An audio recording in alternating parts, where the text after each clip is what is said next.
মানুষ যদি দুটা গালি দেয় চুপ করে থাকে, ও তার আমল নামা নিয়ে আল্লাহর সামনে দাঁড়াবে। আর কিয়ামতের মাঠে বহু নেকি ফ্রি ফ্রি পাওয়া যাবে। এটা কি জানেন? কিয়ামত অনেক নেকি বিনামূল্যে ফ্রি ফ্রি আসবে আমল নামায়। কেন আসবে বলি হাদিসটা। নবী সাল্লাল্লাহু আলাইহি ওয়াসাল্লাম বলেছেন, তোমরা কি জানো সবচেয়ে বড় মিসকিনকে? দরিদ্র মানুষকে, মিসকিনকে। সাহাবীরা বলছেন, আমরা তো মনে করি যার সম্পদ কম সেই মিসকিন। নবীজি বলছেন, না, প্রকৃত মিসকিন সে ব্যক্তি নয়। প্রকৃত মিসকিন সে ব্যক্তি যে কিয়ামতের মাঠে উঠবে উহুদ পাহাড়ের সমান নেকি নিয়ে উঠবে। উহুদ পাহাড় দেখেছেন তো? বিশাল পাহাড়। উহুদ পাহাড়ের সমান নেকি নিয়ে উঠবে। নামাজের নেকি, যাকাতের নেকি, হজের নেকি, ওমরার নেকি, বিভিন্ন নেকি।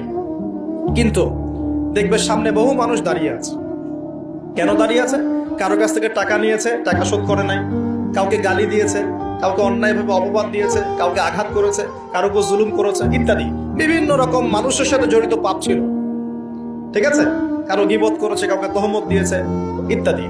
এখন আল্লাহ পাক বলবেন, এই ব্যক্তির নেকির যে পাহাড় আছে এখান থেকে নেকি নিয়ে ওদেরকে দিয়ে দাও। বলেন নাউজুবিল্লাহ।